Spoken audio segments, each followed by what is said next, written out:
The Steve Parr route was this bloke called Steve Parr who did a certain number of summits at a particular point in time and set a route. 32 years ago, perhaps, I was lucky enough to meet Steve Parr through a mutual friend. Steve died 30 years ago, disappeared in the Himalayas. Steve identified 61 Lakeland peaks over 2,500 feet. And he was the first person to do it, a stunning athlete, for 43 hours, I think. And then it was never really done for years. And what tends to happen with these challenges is somebody will beat the distance, what they did and add one. And that's happened a few times, and we're now at this point where there's 62 peaks to be done, which is a phenomenal number.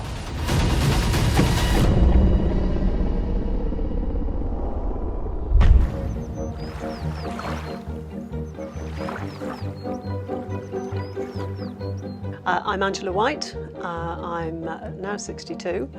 I live in south of Kendal in the Lake District. People in the running community often do things like running 21 peaks on their 21st birthday, or 40 on their 40th, 50 on their 50th. And I don't really want to leave any later. I think 62 peaks in my 62nd, for my 62nd is probably enough.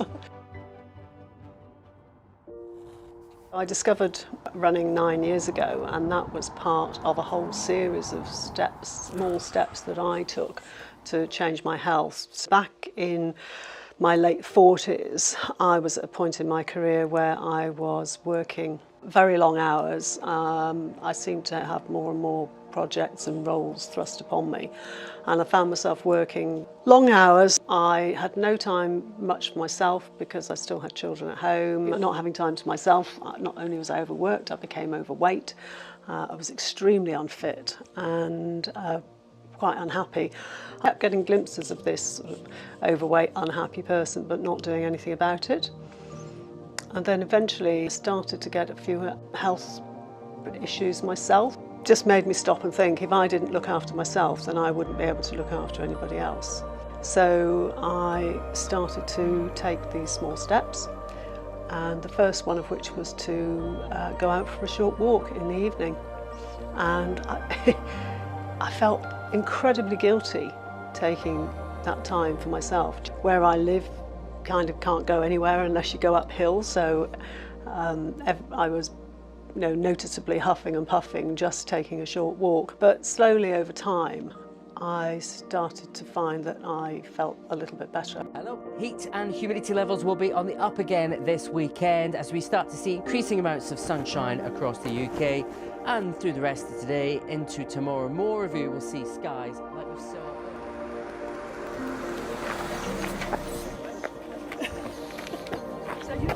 The challenge for the Steve Parr round is that you do it in 48 hours. Well, I wouldn't have anybody's chance of doing it in 48 hours. I'm not fast. I'm absolutely rubbish at coming downhill.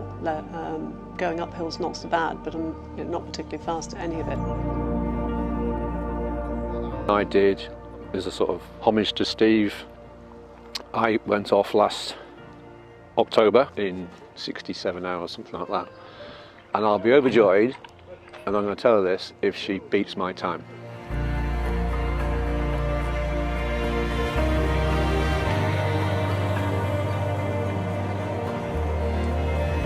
Running over 100 mile and 45,000 foot of climbing is quite a big challenge.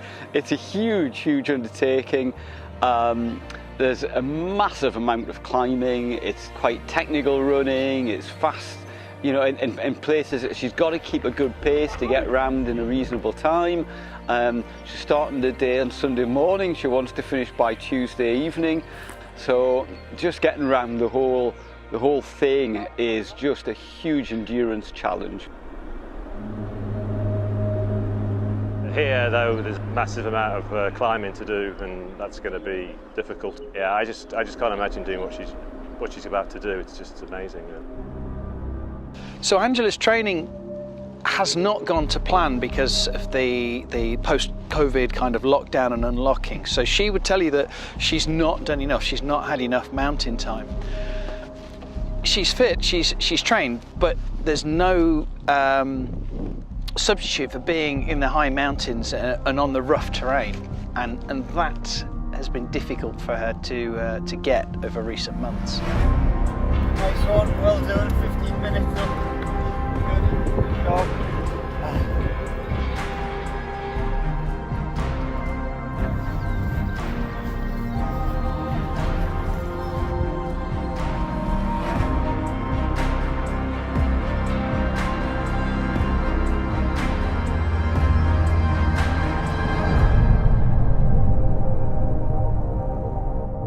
So what's Angela like as a person? She's one of these people who likes to help other people, not forcing help on them, but likes to understand what's going on in their world. Definitely what she's doing is motivated by how it can benefit other people. And actually that's replicated directly in this challenge. This isn't really about her going up and down 62 mountains. It's about demonstrating the small steps and the behaviours behind that. Yeah. Come on, Angela. I'm just having a drink. Oh, sorry. She's under pressure, you know. Most people would be satisfied just doing, one day of massive ultra running, but for her it's always got to be more, 2 days, 3 days, and yeah, I'm in awe, I suppose. Quite as warm as forecast. Thank you. Famous. Somebody primed them. It's done. 59, what's it, 59 to do? Thank you.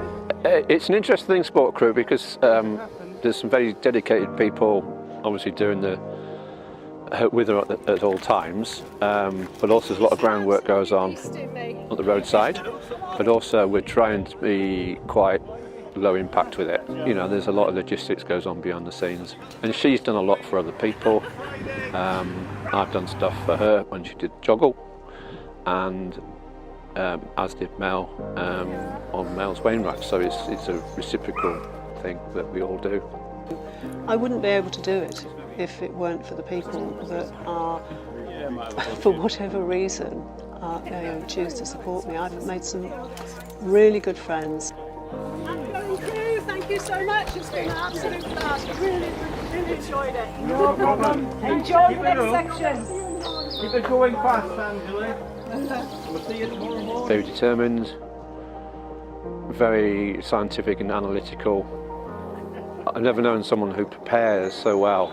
If you think back to 2 years when she did joggle, so running 800 miles on the flat on tarmac, this is the opposite of 100 odd miles up and down. So she recovered from that, took her time to recover. As I say, she applies herself and she's gone out and recce'd and trained specifically for ups and downs. So 2 years ago, 3 years ago, no hope in hell's chance of doing this, because to be honest, it's pretty crap on the rough ground. But she's gone on and put that time and effort in and worked at her weaknesses, and that is Angela.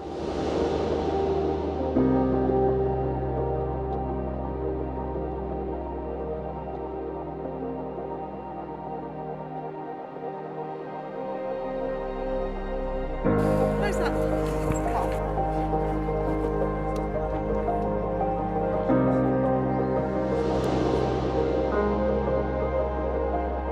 Up the toes are feeling a bit uncomfortable, but that's part of the course.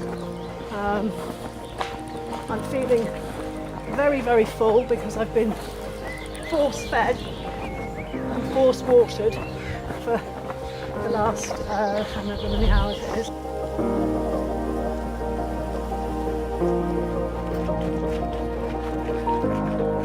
I was fascinated by what my body would allow me to do. So I started pushing my own boundaries, running further. Never faster, unfortunately. I think if anything I got slower. But what I found was that I could go long, so the longer the event, the better I seemed to be able to do and keep going. Across steeple. I'm a bit nervous about this section, so that's a massive success. Angela on the top of steeple. How you feeling, Angela?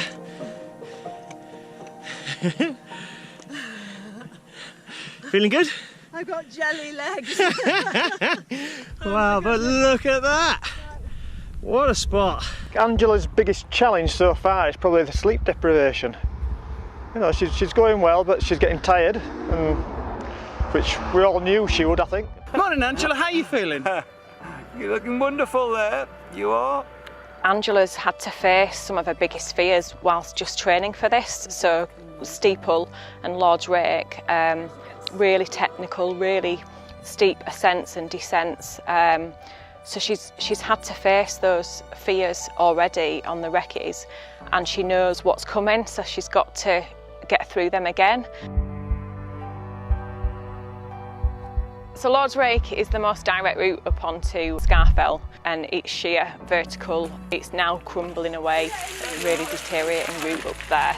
And Angela is real fearful of sort of steep edges, open spots where she can see how, you know, the drop below. And she's tried to avoid it. She's tried various routes, but she knows that this is the most direct route up there. She's going to be bricking it, really. But she'll do it, and I think that's what I admire about Angela. Support's important because of the distance that she is running is huge, and we wouldn't expect her to carry all her kit.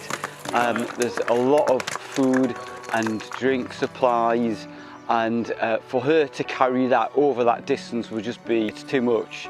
So also just it's a team effort as well. So to run as part of a team, and everything that comes with that, the camaraderie and the backup and everything else. So that's one of the main reasons, yeah. It's not just a physical challenge for Angela. It's been a real mental and emotional battle just getting to where she's got, and I think. So I get emotional because she's just a really inspiring woman.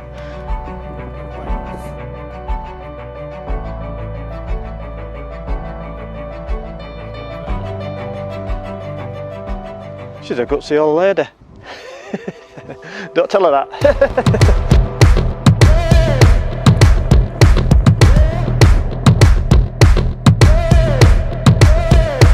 I definitely think she's going to do it. There's no doubt in my mind that she'll do it. It's the time that's the difficult thing now. So yeah, it's touch and go whether she'll meet the schedule.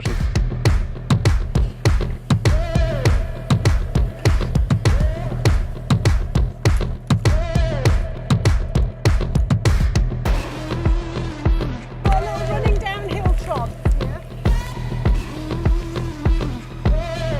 How you feeling, Angela? I'm fine. I'm just thinking this is a heavy hill. This is a brutal route. It really is. It's just a difficult route. There's lots of other rounds and so on that people do, and they tend to skip along the ridges quite nicely, joining the dots. This one has to, because of the nature of the challenge of the highest, specifically the highest, it's missing various peaks and having to loop back round to pick them up, others up, and it's torturous. It really is a difficult route. My thermoregulation's gone. I've had my flipping clothes on and off so many times. So, but mind you, it's been absolute. You know what it was like on Weatherland this morning? Yep. It's like that on Fairfield. Absolute shocker. And it started raining.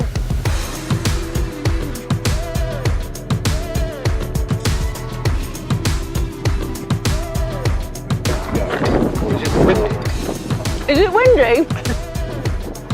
Yeah, it's windy. So do I think Angela's going to finish? Now, at this point, we're a long way in, and yeah, she'll finish. That's unless somebody cuts her leg off, then she'll finish. Will she finish in time, in the time limit that she set herself? That really isn't clear, but will she finish? Yeah, she has to crawl. She'll crawl to the finish, but I don't think we're going to be making it for last orders tonight. So you're on top of the pain management. I suspect I won't be able to for some of it. I haven't got anything. Actually, I have, but I'm not taking anything else. I've got a long way to go yet.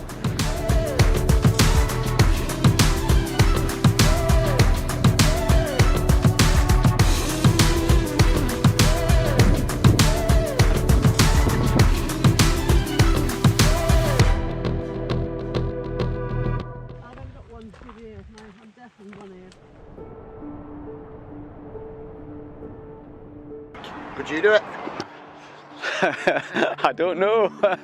It's a difficult one. It's what that's the attraction of these sort of challenges, because it's difficult to know if you can or can't do them, because there's such an undertaking. And I don't think if you knew you could do it, you probably wouldn't want to do it. So that's the challenge, and find out if you can do it. Testing yourself. It's such a long way, and it's such a huge thing. You know, it's just ultimate respect to Angela for actually taking it on. She wants to crack on. She wants to get on straight away. Does she want beans on it? I'll wait. I'll just go and find out. Just wait there.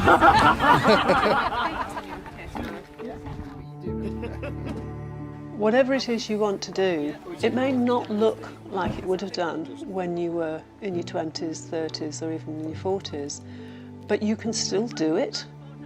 You can still go out and explore that hobby or sport or whatever it happens to be.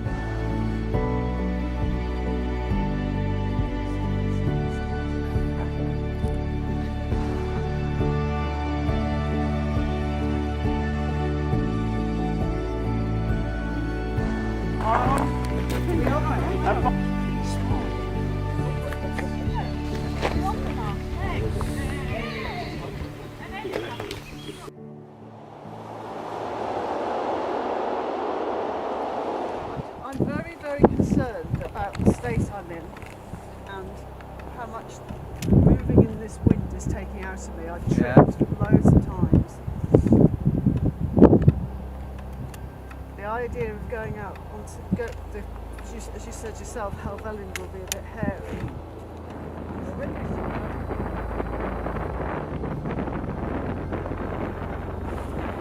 I'm feeling extremely tired. I'm feeling so tired that I know that my batteries are down to about 2 or 3%. If I were some sort of device, which means I've got just enough left to know that if I don't stop now and charge them up a little bit, everybody's going to be in trouble. It's not ideal. Far from ideal. Wind is terrific. Where else would you rather be, yeah? Up here with those two.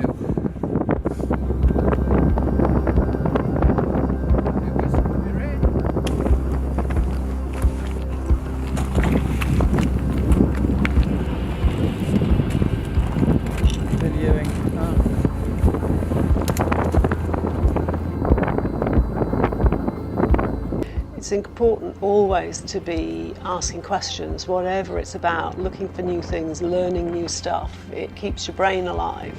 I'm curious about what my body will deliver for me.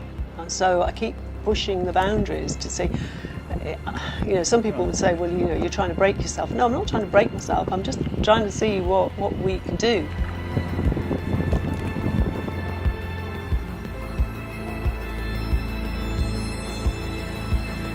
When you do these sort of things, you always go through bad patches, and Angela know that because of the experience she's got. But running these sort of distances, it's sort of difficult just to keep that going and just coming through them. I'm not sure I'm going to be able to do it. Okay, if you've not got the flexibility, the other options are actually more difficult, that's all.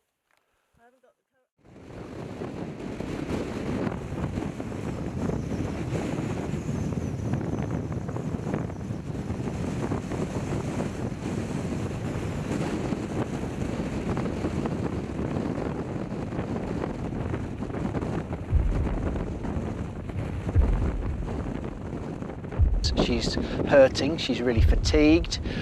You can tell that by her patterns of speech and the way she says things. And also she's biomechanically hurting. She's got a particular problem with a ligament that's giving her grief. She's been out all this time, so exhaustion is probably the key problem.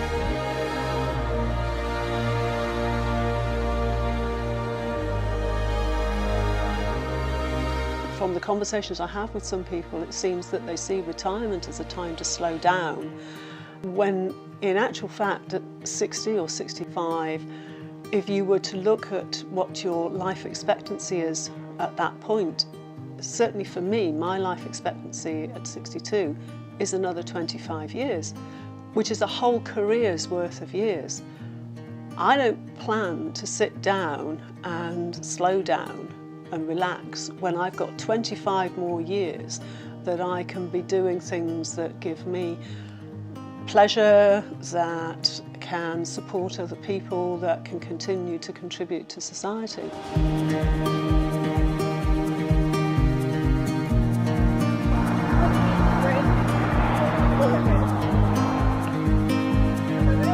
The only limits to what you want to do are in your own head. I've faced those, faced those fears in lots of the things that I've done. So it's the fear that the fear that you won't be good enough. When it comes to running, the fear that I'll be at the back, I'll hold everybody up. People will laugh at me.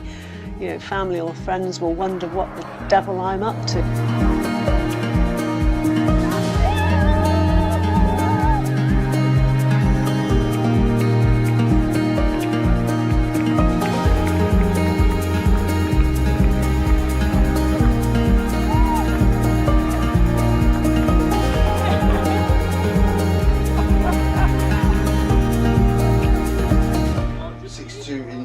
Second year, 62 peaks in 62 hours. Well, yes, I think that was down to you. I think you said it would be good. you said, well, what about doing it in 62 hours? I have no idea whether I can do it in 62 hours. I like the fact that it's 62 at 62 in 62. And it would be fantastic if I could achieve that. But actually, it would be fantastic if I can just complete it anyway. That would be a huge achievement. And I don't want to put. When you're setting out on any goal, it's great if you can achieve it, but you have to be careful to always celebrate what you have achieved.